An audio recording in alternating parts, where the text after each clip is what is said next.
टिकवा पहिर हम भनितैयार गवयावे गंगा मैया सोनापुर के घाट।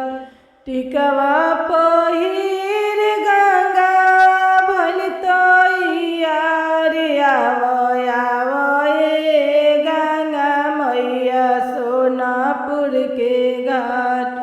टिकवा पहिर गंगा भलितैयार आवयावे गंगा मैया सोनापुर के घाट। ओही सोनापुरवा में परबलु रेत बहे गंगा मैया निर्मल धार। बहे गंगा मैया निर्मल धार। ओही निर्मल धारवा में हमहु नहैनी बहे गंगा मैया निर्मल धार। ओही निर्मल धारवा में हमहु नहैनी तरी गईले स्वामी जी हमार। बहे गंगा मैया निर्मल धार।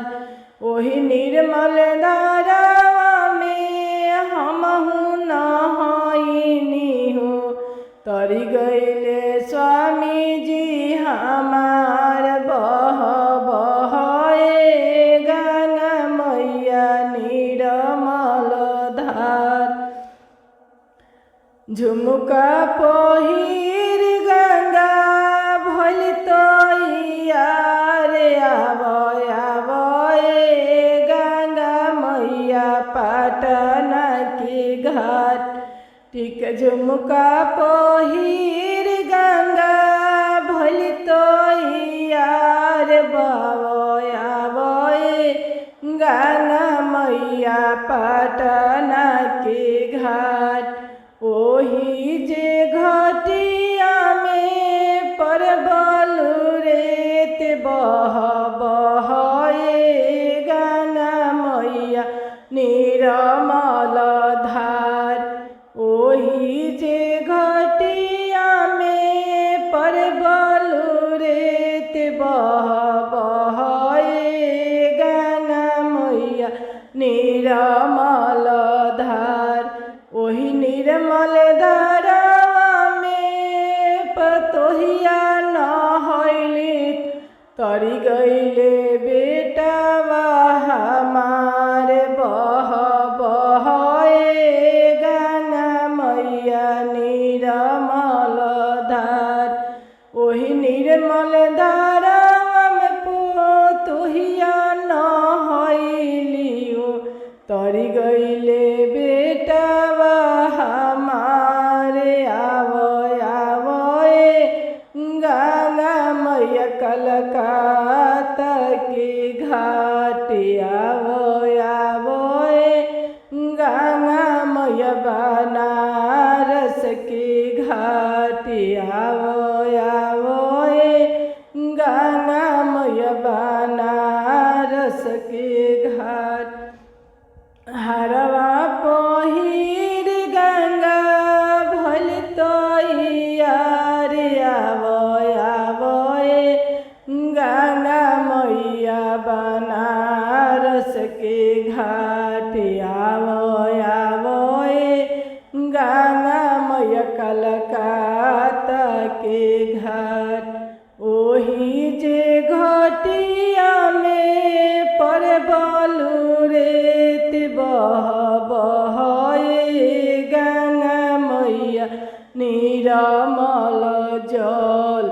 ओही जे घटिया में परबलु रेत बहे गंगा मैया निर्मल जल। ओही जे जलवा में बेटिया नहैली तरी गईले दामाद हमार।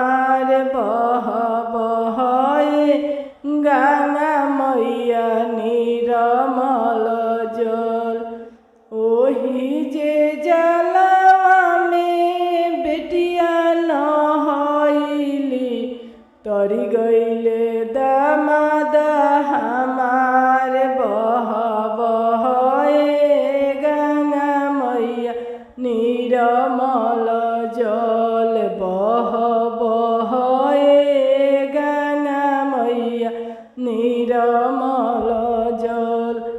चुनरी पहिरी गंगा मैया भली तैयार आवय गंगा मैया सरजुग के घाट। चुनरी पहिर गंगा भली तैयार आवय गंगा मैया सरजुग के घाट।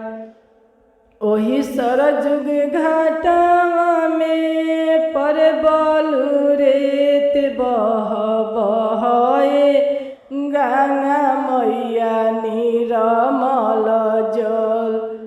ओही जे घटिया में परबल रेत बह बह गंगा मैया निर्मल जल। ओही जे जलवा में हमहु नहाइनी हो तरी गईले नाती पोत हमार बह बह गंगा मैया निर्मल जल। ओही जे जलवा में हमहु नहाइनी हो तरी गईले नाती पुत हमार बह बह गंगा मैया निर्मल जल। हरवा पहिर गंगा भली तैयार आवय गंगा मैया काशी के घाट।